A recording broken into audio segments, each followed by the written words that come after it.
Hi everyone, welcome back to my channel. Dan buat kamu yang baru aja melihat wajahku, halo, aku Sincera.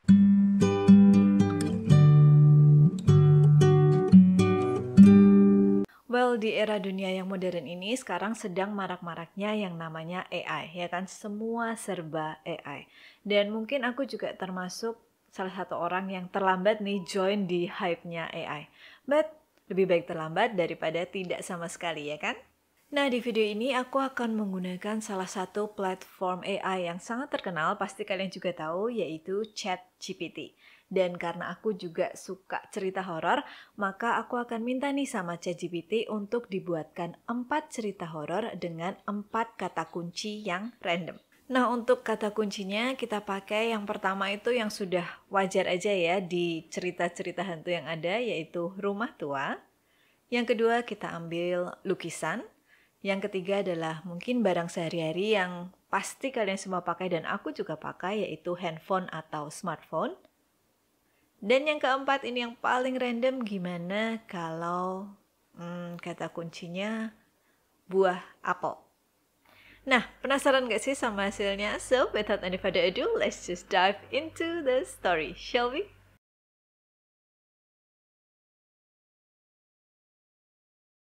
Di pinggir kota kecil itu berdiri sebuah rumah tua yang telah ditinggalkan selama puluhan tahun. Rumah tersebut dikenal oleh penduduk setempat sebagai rumah 1000 cerita. Setiap anak-anak yang tumbuh di kota itu pernah mendengar kisah menakutkan mengenai rumah tersebut. Namun, tak ada yang pernah berani masuk ke dalamnya. Suatu malam, sekelompok remaja, Rina, Andi, Budi, dan Sari, memutuskan untuk menguji keberanian mereka. Mereka sepakat untuk masuk ke dalam rumah tua itu dan menghabiskan 1 malam di sana. Di bawah sinar bulan yang pucat, mereka mendekati rumah itu dengan hati berdebar. Begitu mereka melangkah masuk, pintu kayu tua itu berderit dengan keras, seolah-olah mengeluh setelah bertahun-tahun tidak terbuka. Di dalam, udara terasa dingin dan lembab dengan bau apek yang menusuk hidung. Cahaya senter yang mereka bawa hanya cukup untuk memperlihatkan bayangan-bayangan yang menyeramkan di dinding yang retak dan kotor. Mereka berjalan melewati ruang tamu yang penuh debu dan laba-laba menuju tangga yang mengarah ke lantai 2. Setiap langkah mereka diiringi suara kayu yang berdecit, menambah suasana yang mencekam. Di atas tangga, mereka menemukan sebuah ruangan dengan pintu yang sedikit terbuka. Di dalamnya terdapat sebuah kursi goyang yang terayun pelan, meskipun tak ada angin yang berhembus. Andi, yang paling berani di antara mereka, mendekati kursi goyang tersebut. Tiba-tiba, kursi itu berhenti bergoyang dan suasana menjadi sangat hening. Dan tiba-tiba, terdengar langkah kaki di lorong. Langkah itu terdengar mendekat, semakin keras dan semakin jelas. Mereka semua terdiam, tak berani bernafas. Kemudian sosok bayangan muncul di ambang pintu. Seorang wanita dengan wajah pucat, mata kosong, berdiri di sana. Wanita itu menatap mereka dengan tatapan penuh kebencian. Sari berteriak. Mereka semua berlari menuruni tangga, berusaha keluar dari rumah itu dengan cepat. Saat mereka mencapai pintu depan, pintu tiba-tiba tertutup dengan keras dan mengurung mereka di dalam. Suara tawa yang mengerikan terdengar dari balik dinding-dinding rumah. Mereka terperangkap, dan bayangan wanita tua itu semakin lama semakin mendekat. Rina dengan tangan yang bergetar mencoba membuka pintu tapi tidak berhasil. Suara tawa semakin keras menggema di seluruh rumah. Bayangan-bayangan di dinding seolah-olah hidup bergerak mendekati mereka. Akhirnya, dalam keputusasaan, Budi menemukan sebuah jendela yang bisa dibuka. Mereka berhasil melompat keluar rumah satu persatu, berlari menjauh di rumah itu, dan tidak pernah menoleh ke belakang. Keesokan harinya mereka bercerita kepada penduduk kota tentang apa yang mereka alami. Namun, tidak ada yang percaya. Mereka dianggap berkhayal atau sekedar ingin menakut-nakuti. Namun bagi mereka yang pernah merasakan teror di rumah tua itu, mereka tahu bahwa rumah 1000 cerita menyimpan sesuatu yang lebih gelap daripada sekedar cerita.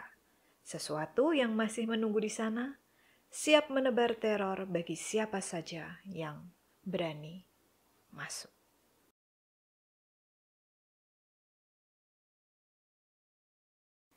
Di sebuah kota kecil terdapat sebuah galeri seni yang dikenal dengan koleksi barang antiknya.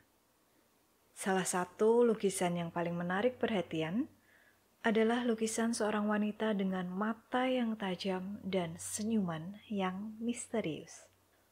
Lukisan itu disebut Wanita di Malam yang Kelam.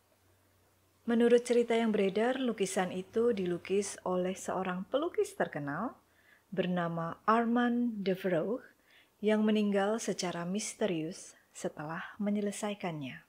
Lukisan tersebut dipajang di tengah-tengah galeri, selalu menarik perhatian pengunjung dengan aura yang menyeramkan. Setiap orang yang melihatnya merasa seolah-olah mata wanita dalam lukisan itu mengikuti mereka kemanapun mereka pergi. Suatu hari, seorang kolektor seni bernama Dimas memutuskan untuk membeli lukisan tersebut, meskipun sudah diperingatkan tentang kutukan yang mengikutinya. Dimas membawa pulang lukisan itu dan menggantungkannya di ruang tamu rumahnya. Malam itu, saat sedang membaca di ruang tamu, Dimas merasa seperti ada yang mengawasinya. Ketika ia menatap lukisan itu, ia melihat mata wanita dalam lukisan itu seolah-olah bergerak. Tapi ia mengabaikan hal tersebut, menganggapnya hanya imajinasi belaka. Namun, malam-malam berikutnya kejadian aneh mulai terjadi. Benda-benda di rumah Dimas sering berpindah-pindah tempat dan ia mendengar suara bisikan yang samar-samar ketika sudah masuk tengah malam. Suatu malam, Dimas tertidur di sofa ruang tamu. Ia terbangun oleh suara tawa yang lembut.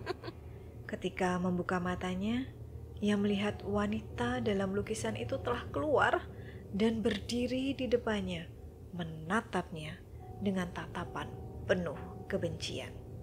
Dimas tidak bisa bergerak, seolah-olah tubuhnya lumpuh oleh ketakutan. Wanita itu mendekatinya dan dengan suara dingin ia berbisik, "Kamu tidak seharusnya membawaku pulang." Kemudian wanita itu kembali dalam lukisan dan Dimas terbangun dari mimpinya dengan tubuh yang penuh keringat. Panik, Dimas memutuskan untuk mengembalikan lukisan itu ke galeri. Namun ketika ia sampai di galeri, pemilik galeri itu menolak menerima kembali lukisan itu. Ia mengatakan bahwa sekali lukisan itu keluar dari galeri, dia tidak bisa kembali. Merasa putus asa, Dimas membuang lukisan itu di tempat pembuangan sampah di pinggiran kota. Namun, kutukan lukisan itu belum berakhir. Malamnya, Dimas mendengar ketukan pintu rumahnya. Ketika ia membuka, tidak ada siapa-siapa. Hanya ada lukisan wanita di dalam kelam tergeletak di pintu depan rumahnya. Dengan rasa takut yang mencekam, Dimas membawa lukisan itu masuk kembali ke rumah. Malam berikutnya, wanita dalam lukisan itu muncul lagi. Kali ini dengan senyuman yang lebih menyeramkan. "Kamu tidak bisa lari dariku," bisiknya dengan suara yang menggema di seluruh rumah. Dimas merasa hidupnya hancur oleh teror yang tidak berkesudahan. Hingga suatu hari, Dimas ditemukan tidak bernyawa di ruang tamunya dengan ekspresi ketakutan yang tidak terlukiskan di wajahnya.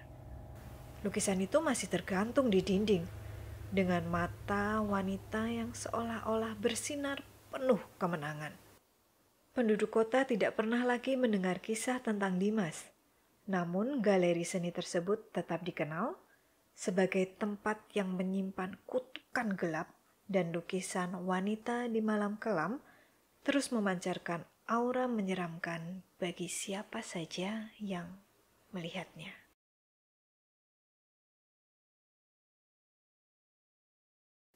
Di sebuah kota kecil yang tenang, ada seorang remaja bernama Andi yang baru saja membeli handphone bekas dari sebuah toko barang antik.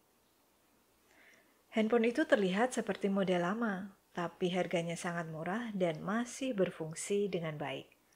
Andi merasa sangat senang dengan pembeliannya dan segera mulai menggunakannya. Malam itu ketika Andi sedang bersantai di kamarnya, handphone itu tiba-tiba berdering dengan nada yang asing. Nomor yang muncul tidak dikenal, tapi Andi yang penasaran menjawab panggilan tersebut. "Halo," katanya. Namun tidak ada jawaban di seberang sana. Hanya ada suara desahan pelan dan statis yang mengganggu. Setelah beberapa detik, panggilan itu terputus. Andi merasa aneh, tapi mengabaikannya dan kembali melanjutkan aktivitasnya.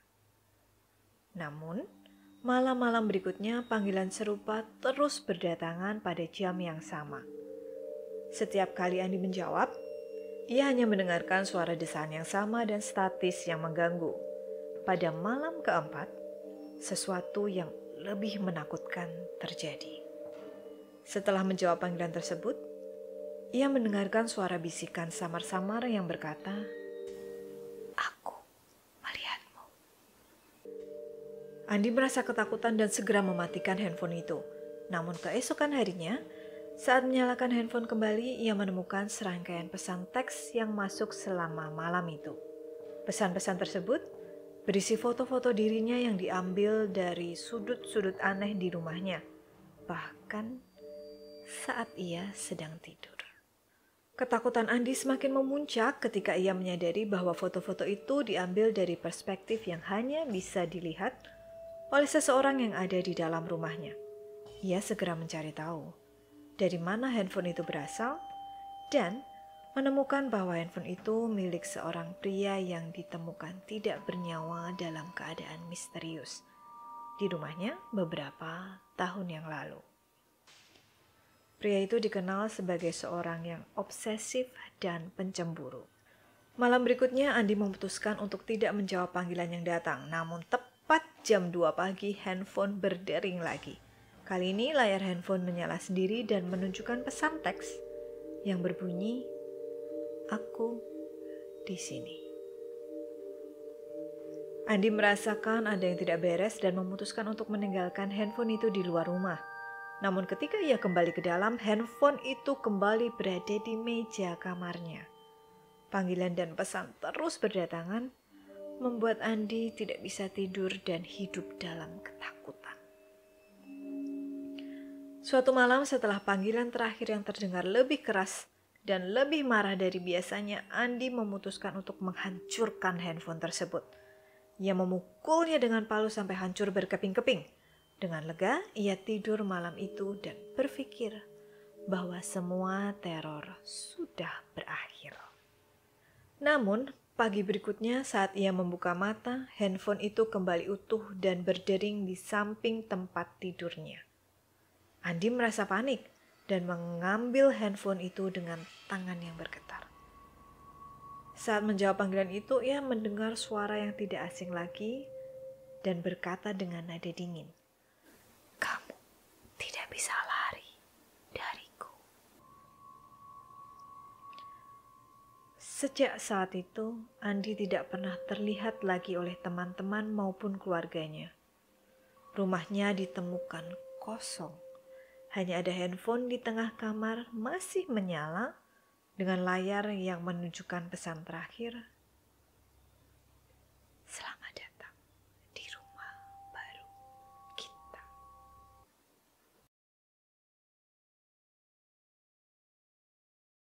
Di sebuah desa terpencil ada sebuah kebun apel yang terkenal dengan keindahannya.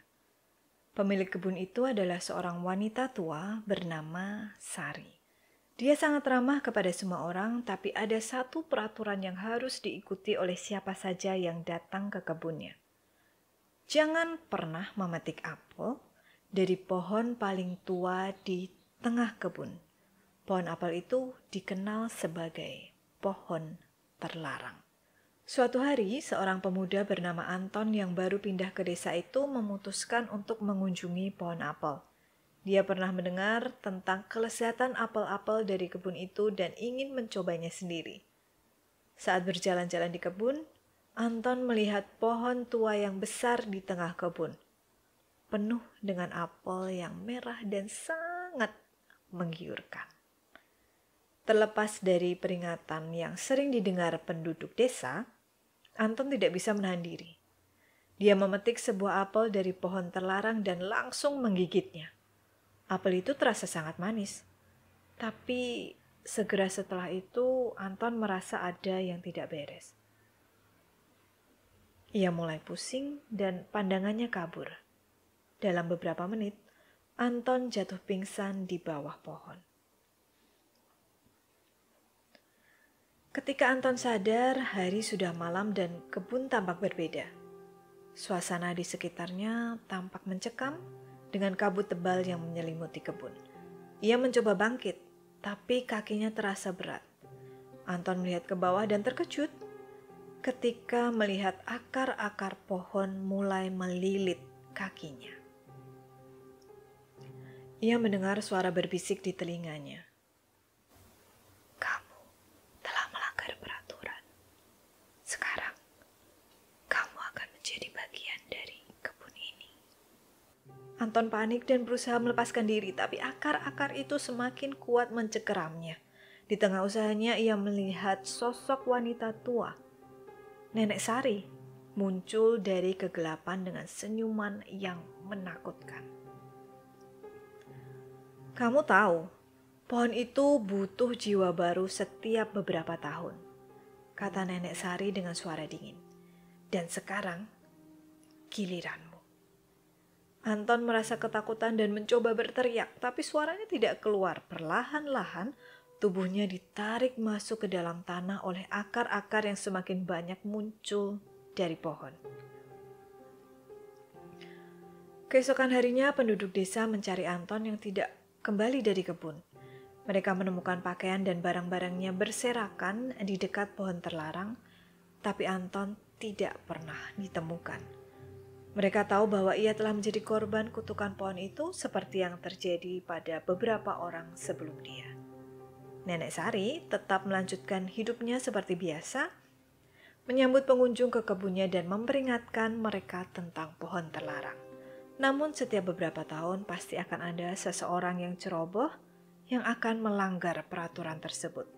Dan kutukan pohon apel akan terus berlanjut menuntut jiwa-jiwa baru untuk mempertahankan kekuatannya.